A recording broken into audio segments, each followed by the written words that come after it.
یا رسول اللہ یا حبیب اللہ یا رسول اللہ یا حبیب اللہ مولاي صل وسلم دائما ابدا على حبيبك خير الخلق كلهم مولاي صل وسلم دائما ابدا على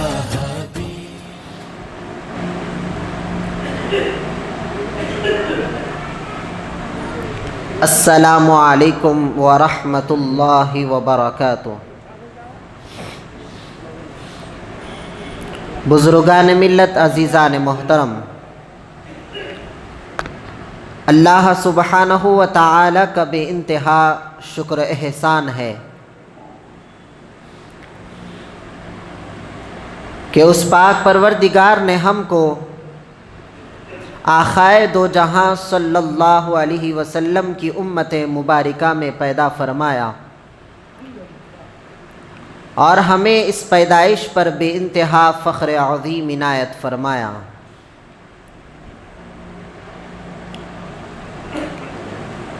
محترم دوستو،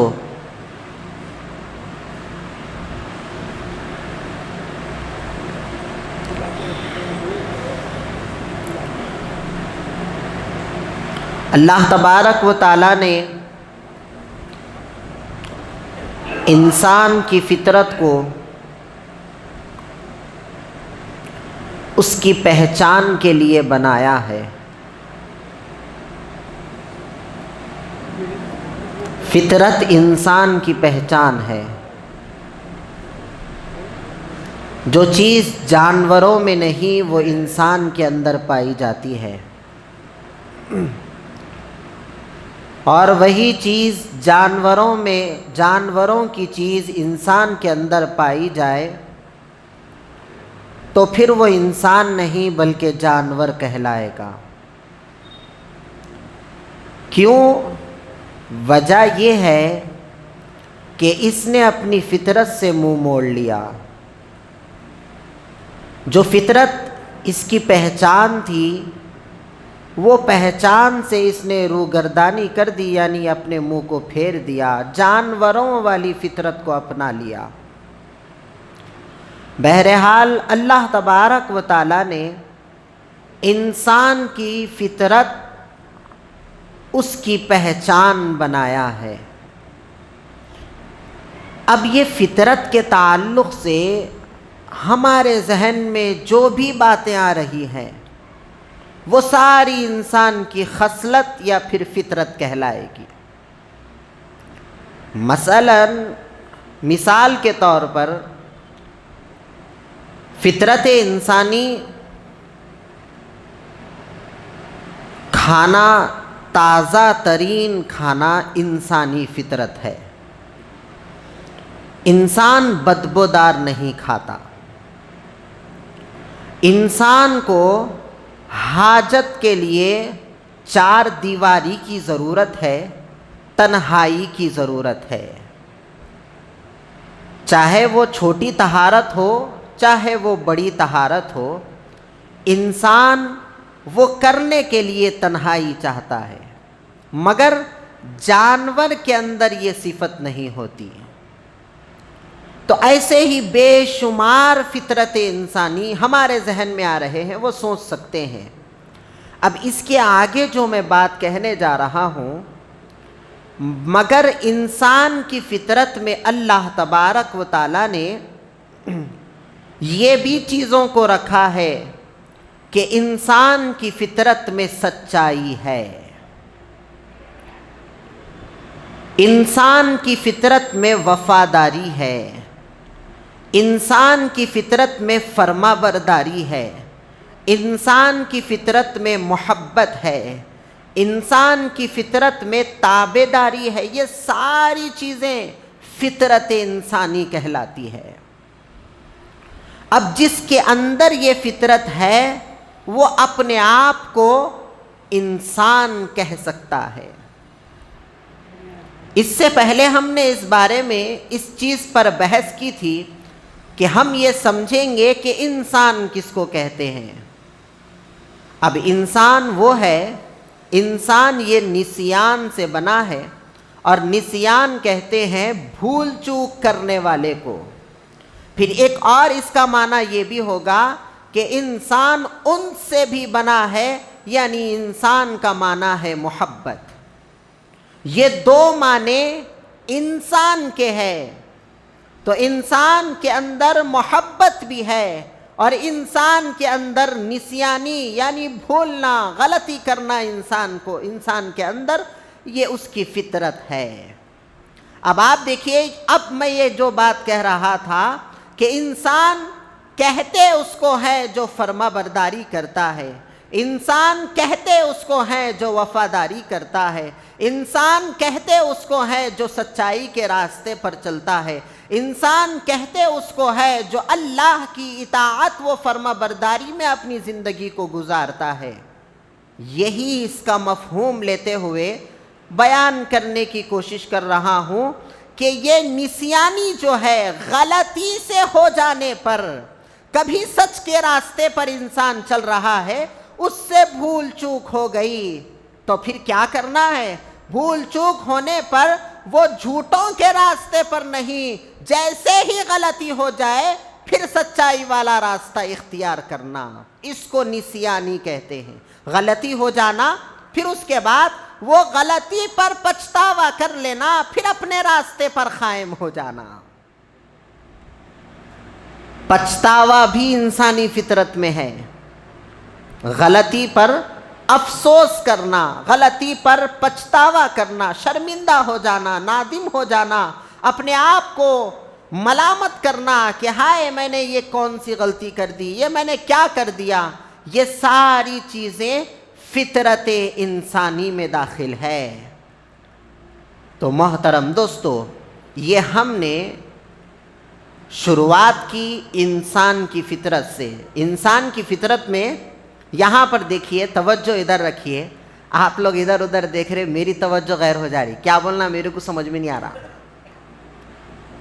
سامعین کی نظر مخرر کی طرف جب رہتی ہے تو مخرر کو بیان کرنے میں ایک دلچسپی بھی پیدا ہوتی، اس کی نظر آپ کے اوپر رہتی۔ میری نظر آپ لوگوں کے اوپر ہے، آپ لوگ ادھر ادھر دیکھ رہے ہیں، اب میری توجہ غیر ہو جا رہی، معاف کرنا۔ تو انسان کے اندر نسیانی بھی ہے، انسان کے اندر محبت بھی ہے۔ نسیان اس کو کہتے ہیں غلطی ہو جانا، بھول چوک ہو جانا، کس چیز میں؟ سچائی کے راستے پر ہم چل رہے ہیں، غلطی ہو گئی، پھر ملامت کر لیے، پھر اس کے بعد وہی راستہ اختیار کر لے، اس کو انسان کہتے ہیں۔ اللہ تبارک و تعالیٰ نے قرآن مجید میں بے شمار جگہ پر ارشاد فرمایا کہ انسان غلطیوں کا پتلا ہے۔ انسان کو ہم نے ایک نجس و ناپاک قطرہ بون سے پیدا کیا، وہ کبھی غلطی بھی کرتا ہے، وہ کبھی فرما برداری پر بھی آ جاتا ہے، وہ کبھی جھوٹوں کے راستے پر بھی چلتا ہے، کبھی سچائی والا راستہ بھی اختیار کر لیتا ہے۔ یہ تمام اللہ تبارک و تعالیٰ نے قرآن مجید میں اپنی آیتوں کا نزول فرمایا۔ اب میں جو بات کہنے جا رہا ہوں وہ توجہ والی بات ہے۔ کیا ہم یہ سچائی والے راستے پر چل رہے ہیں؟ کیا ہم فرما برداری والے راستے پر چل رہے ہیں؟ کیا ہم تابعداری والے راستے پر چل رہے ہیں؟ کیا ہم اطاعت والے راستے پر چل رہے ہیں؟ کیا ہم اللہ کی محبت والے راستے پر چل رہے ہیں؟ نہیں۔ حالانکہ ہماری فطرت یہ ہے کہ ہم محبت کرنے والے ہیں، حالانکہ ہماری فطرت یہ ہے کہ ہم سچے ہیں، ہماری فطرت سچی ہے، ہم جھوٹے راستے پر نہیں چل سکتے، ہماری فطرت اطاعت و فرما برداری کی ہے، مگر ہمارے اندر اطاعت ہے نہ ہمارے اندر فرما برداری ہے، نافرمانی ہی نافرمانی ہمارے اندر نظر آ رہی ہے۔ تو معلوم ہوا کہ اب ہم انسان نہیں رہے۔ نہ میں مسلمان کی بات کر رہا ہوں، نہ میں مومن کی، نہ میں ایمان کی، یہ انسان کے درجے ہیں، مسلمان ہونا, مومن ہونا, ایمان والا ہونا. ہم پہلے مسلمان کب بنیں گے؟ کلمہ پڑھنے کے بعد ہم مسلمان بنیں گے. اس سے پہلے ہم کیا تھے؟ کلمہ پڑھنے کے بعد ہم مسلمان بنے. اس سے پہلے ہم کیا تھے؟ ہم اس سے پہلے ایک انسان تھے. اب ہماری فطرت میں یہ ساری چیزیں شامل ہے. سچائی، فرما برداری، اللہ کے فرمان کی پابندی، یہ ساری چیزیں ہماری فطرت میں ہے. اور انسان کی فطرت میں دھوکے بازی بھی نہیں ہے. انسان کی فطرت میں چوری بھی نہیں ہے. انسان کی فطرت میں چوری نہیں ہے. انسان کی فطرت میں کیا ہے؟ محنت سے کمائی کرنا. یہ انسان کی فطرت ہے. یہ ساری فطرتیں انسانی ہے. مگر ہم غلط راستے کو نافرمانوں والا راستہ بنا دیے, اچھے راستے کو فرما بردار والا راستہ بنا دیے. یعنی اچھے راستے پر چلنے والا دیندار ہے, مومن ہے, ایمان والا ہے, یہ ہم کہتے ہیں. مگر سچائی والے راستے پر چلنے والا نہ مسلمان ہے, نہ مومن ہے, نہ ایمان والا ہے. سب سے پہلے اسے انسان کہلایا جائے گا. وجہ وہ اپنی فطرت پر چل رہا ہے. یہ انسان کی فطرت ہے دوستو. یاد رکھے, ہمارے اندر انسانیت کو اگر ہم برقرار رکھنا چاہتے ہیں, ہم چاہتے ہیں کہ ہم بہترین انسان بنیں, تو کیا کرنا ہے؟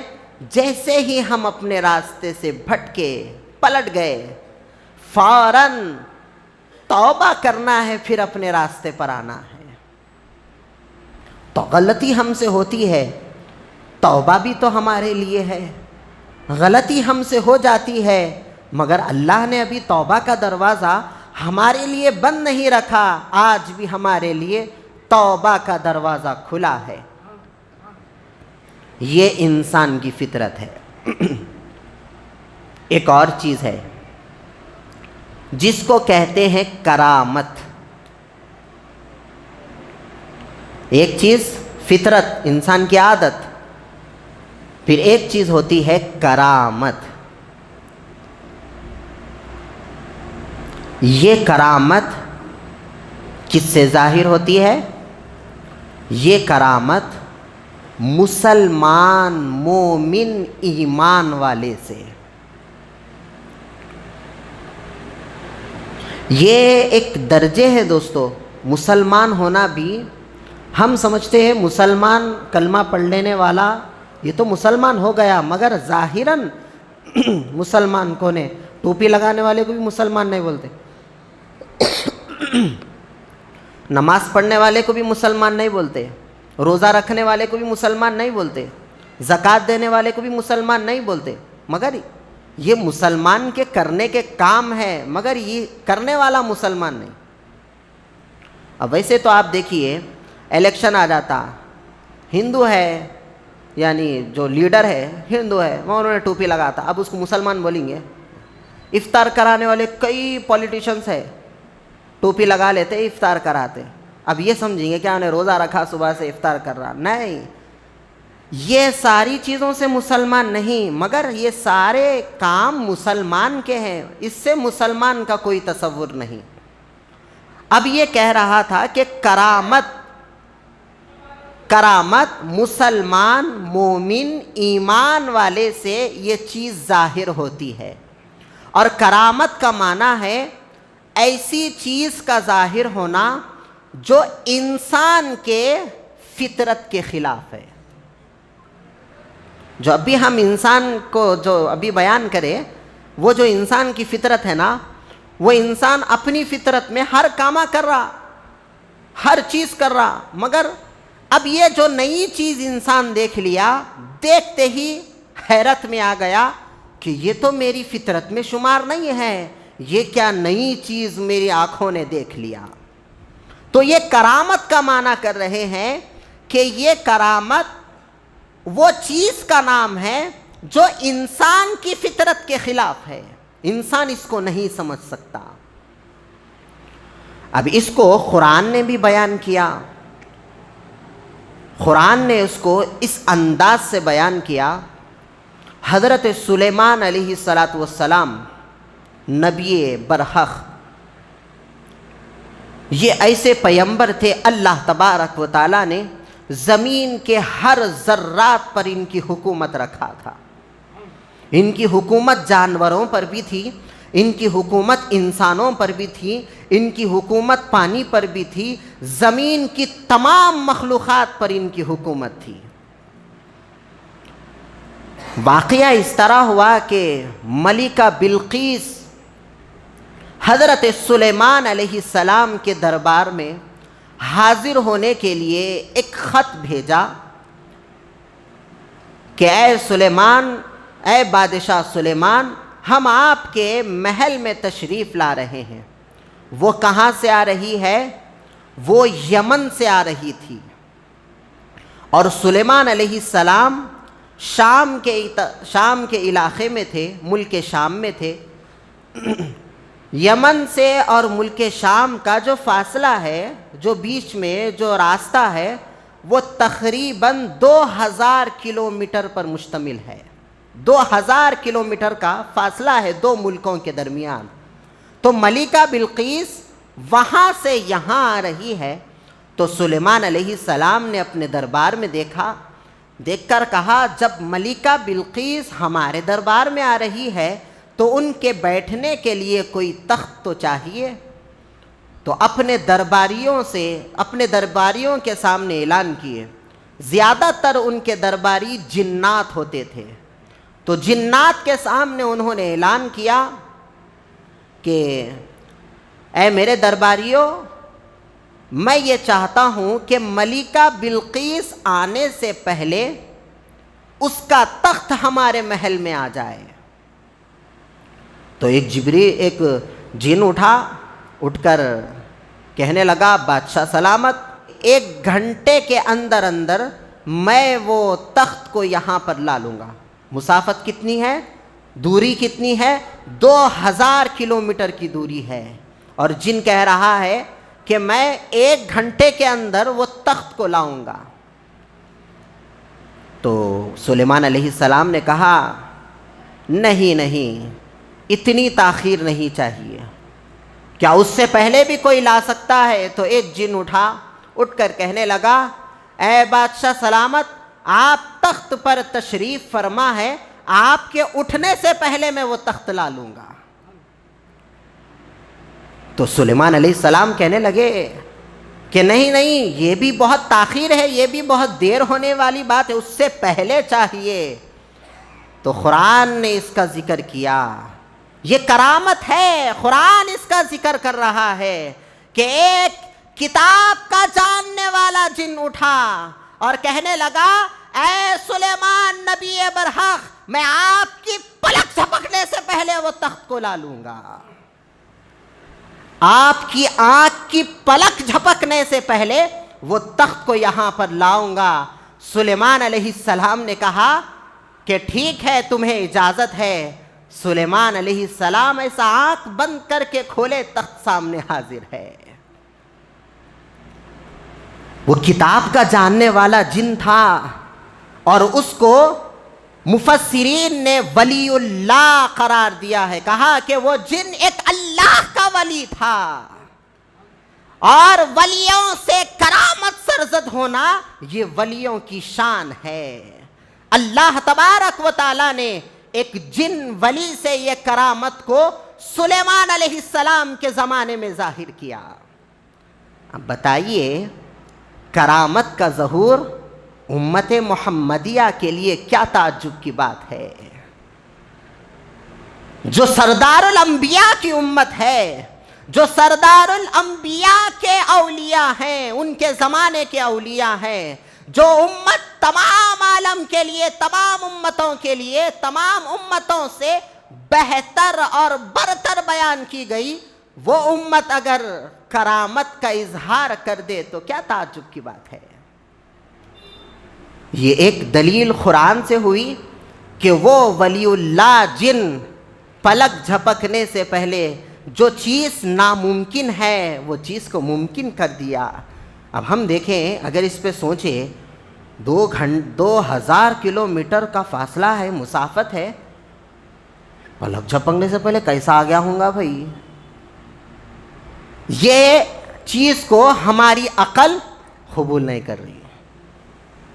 یہ چیز کو ہماری عقل، ہماری فطرت قبول نہیں کر رہی. ہاں، اسی کو کرامت کہتے ہیں. جو چیز انسان کے، فطرت کے اور عقل کے خلاف ہو اس کو ولی اللہ کی کرامت کہتے ہیں. اب یہ کس زمانے کے ولی کا واقعہ ہے؟ سلیمان علیہ السلام کے زمانے کا ایک جن ولی کا واقعہ ہے. اب آپ کو پیران پیر کا ایک واقعہ سناتا ہوں. ایک زمانے میں، ایک پیران پیر کے زمانے میں، پیران پیر دریا کے کنارے بیٹھ کر وضو بنا رہے تھے نماز کے لیے. تو وہاں پر چند خواتین پانی بھرنے کے لیے آئی. اپنے ٹھلیوں میں، اپنے گھڑوں میں جو ہے پانی بھر کر لے جا رہی تھی. تو اس میں ایک بڑھیا خاتون تھی. بڑھیا خاتون تھی تو وہ بڑھیا خاتون پانی نہیں بھر رہی تھی بلکہ وہ دریا کے کنارے بیٹھ کر رو رہی تھی. تو آپ نے اپنی مریدین سے کہا کہ بتاؤ، یہ عورت پانی بھرنے کے بہانے تو یہاں آئی ہے، مگر یہاں پر آنے کے بعد یہ رو رہی ہے. اس کے غم خاری کی وجہ کیا ہے، معلوم کرو. تو آپ کے مریدین کہنے لگے، شیخ محترم، یہ عورت تقریباً 12 سال سے یہاں پر آتی ہے اور آ کر یہ دریا کے کنارے بیٹھ کر روتی ہے. تو آپ نے وجہ پوچھی کہ اس کی وجہ کیا ہے. تو آپ کہنے لگے، مریدین کہنے لگے، شیخ محترم، اس کا ایک لوتا ایک بیٹا تھا، جس بیٹے کو اس نے آرزوؤں سے، ارمانوں سے اس نے دھوم دھام سے شادی کی. اور جب وہ بارات دریا سے آ رہی تھی، اس کے گھر لوٹ رہی تھی، تو اتفاقاً موسم کی تبدیلی اور موسم کی خرابی کی وجہ سے دریا میں وہ کشتی ڈوب گئی، وہ جہاز ڈوب گیا، جس کی وجہ سے وہ ساری بارات غرق ہو گئی. وہ کشتی کا بھی کوئی نام و نشان نہیں ہے، جو اس میں سوار تھے ان کا بھی کوئی نام و نشان نہیں ہے. تو پیران پیر مراقبے میں گئے، آنکھ بند کیے، توجہ ہوئے مولا تعالیٰ کی بارگاہ سے، رجوع ہوئے اور پھر اپنی آنکھوں کو کھول کر کہنے لگے، وہ بڑھیا سے کہہ دو کہ اس کو پریشان ہونے کی ضرورت نہیں ہے. یہ ولی کون سے زمانے کے ہے صاحب؟ یہ ولی اس نبی کے زمانے میں ہے جو نبی تمام نبیوں کے نبی ہے. اب وہ کہہ رہے ہیں کہ اس بڑھیا سے کہہ دو کہ پریشان ہونے کی ضرورت نہیں ہے، تمہاری پریشانی ابھی دور ہونے والی ہے. اور اللہ کی بارگاہ میں رجوع ہو کر پیران پیر کہتے ہیں کہ اے باری الہ، میں یہ چاہتا ہوں کہ وہ جو 12 سال پہلے کشتی ڈوب گئی، وہ جو 12 سال پہلے انسان وہ کشتی میں بیٹھنے والے، وہ سوار ہونے والے، اس میں وہ پانی میں ڈوبنے کی وجہ سے ہلاک ہو گئے، میں ان کی زندگی بھی چاہتا ہوں. پروردگار عالم نے پیران پیر کی دعا کو قبول کیا.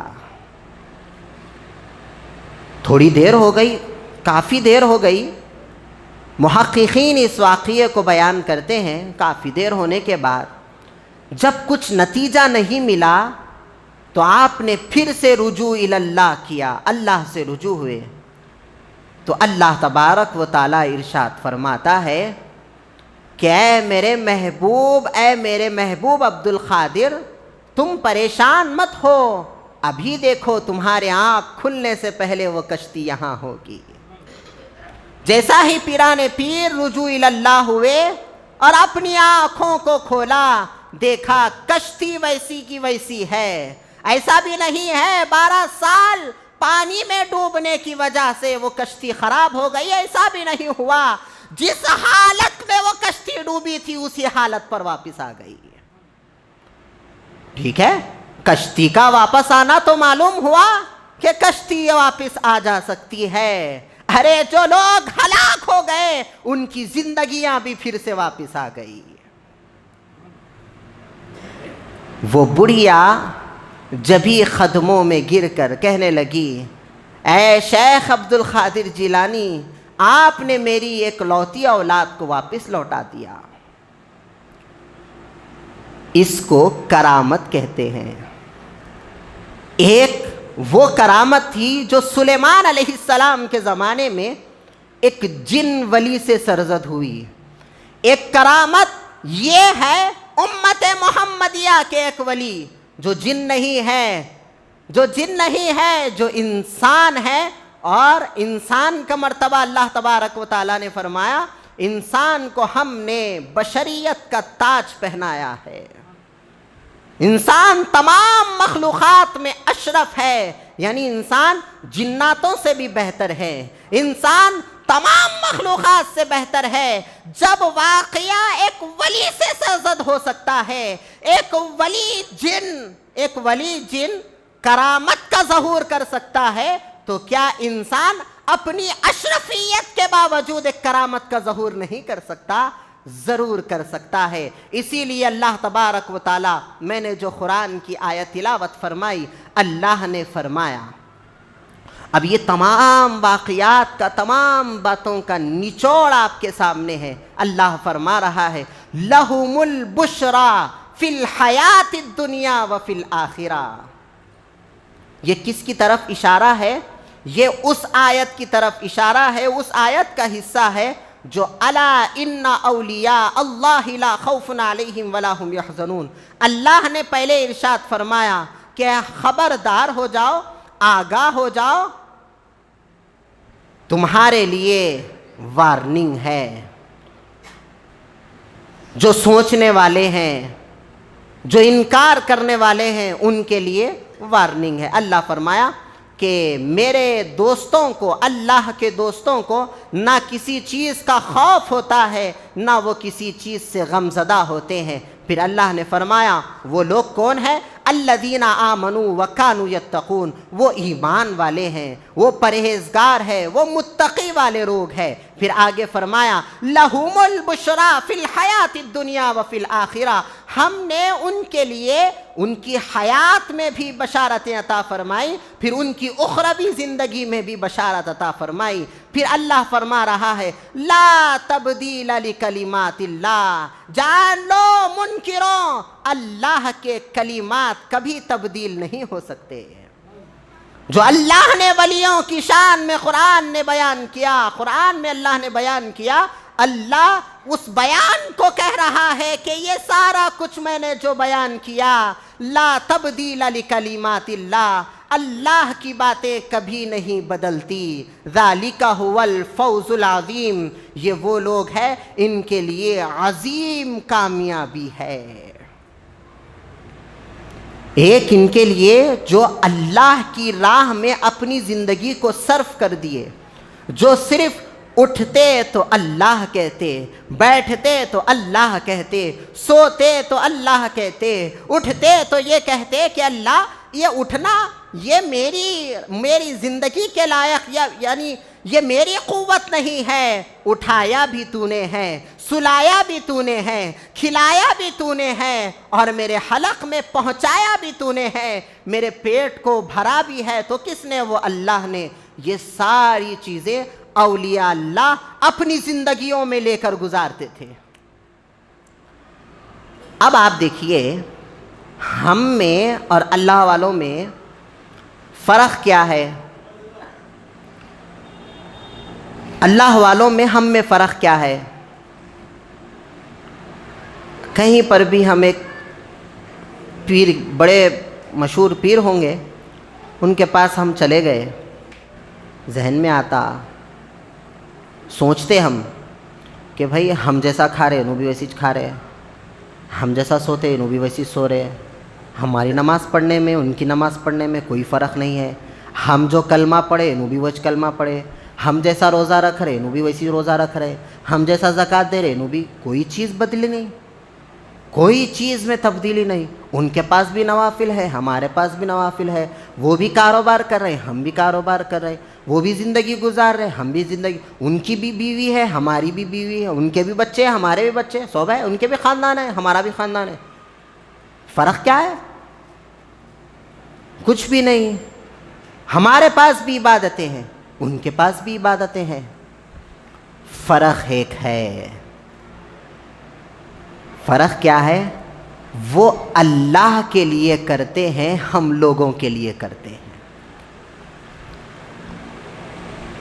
وہ کھاتے بھی ہیں تو یہ کہہ کر کھاتے ہیں لا حول ولا قوت. اے اللہ, نہ میری قوت ہے نہ میری ایسی حالت ہے کہ میں یہ لقمے کو اٹھا کے بھی منہ میں ڈال سکوں. ہماری حالت, بچہ اگر بات نہیں سنا سمجھو, بچے کو ہمارا جواب کیا ملتا؟ تو میری اولاد ہے, بچپن سے لے کے اب تک تیرے کو پالا میں, تیرے کو کھلا رہا ہوں, تیری زندگی کو بہتر بنایا میں, تیرے کو پڑھایا میں, تیرے کو لکھایا میں, تیرے کو کھلایا میں. تو صحیح, تو بچپنے میں ایسا ویسا سو جاتا تھا, میں تیرے کو سلایا. یہ ساری چیزیں ہم بیان کرتے. مگر اللہ والے کیسے ہوتے؟ اللہ والے کون سی بھی چیز کو اپنی طرف منسوب نہیں کرتے. وہ کہتے کہ کھلانے والی ذات بھی اللہ کی, پلانے والی ذات بھی اللہ کی. ہم نے جو کھایا وہ ہم نے نہیں بلکہ اللہ نے ہمیں کھلایا. اب یہ نئی بات ہے بھئی, اللہ کیسا کھلا سکتا؟ ہاں, صرف 5 منٹ باقی ہے اور ایک خیال آپ کے سامنے ڈالنا چاہتا ہوں کہ مثال کے طور پر یہ بات سمجھ لیں. جب میرے بارے میں پوچھا جائے گا کہ آپ کون ہو تو میں کہوں گا میں انسان ہوں. اچھا, یہ انسان یہ کیا ہے؟ انسان میری فطرت ہے.